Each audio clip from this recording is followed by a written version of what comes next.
Alors, Evergrande, c'est une espèce de société géante en Chine qui est en grosse crise financière et ils renoncent à introduire à la bourse de Shanghai sa filiale de véhicules électriques parce qu'ils veulent se lancer dans les VE aussi.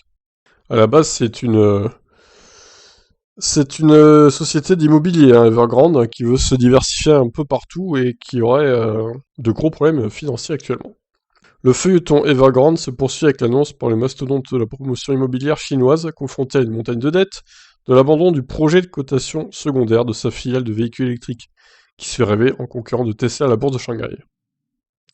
Le promoteur immobilier géant croule sous une dette de 260 milliards d'euros et a averti mi-septembre qu'il pourrait ne pas être en mesure d'honorer ses engagements.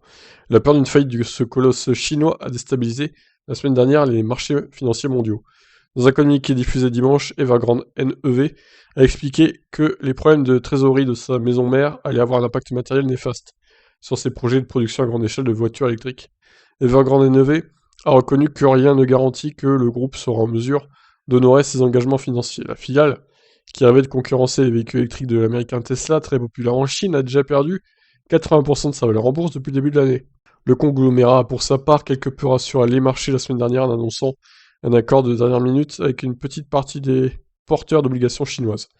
Mais Evergrande devait aussi verser des intérêts sur un emprunt en dollars, une échéance qui est passée jeudi sans que le groupe annonce s'il avait ou non procédé au paiement. Une autre échéance tombe mercredi, le versement de 47,5 millions de dollars d'intérêts sur un autre emprunt international en dollars. L'État chinois n'a toujours pas fait savoir s'il comptait voler ou non au secours du géant privé.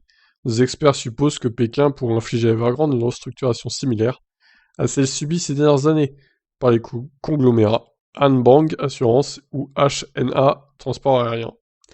Le Financial Times a rapporté lundi qu'au moins 2 collectivités locales chinoises avaient saisi les recettes perçues par Evergrande pour la construction de logements afin de s'assurer que le promoteur achève les biens en question.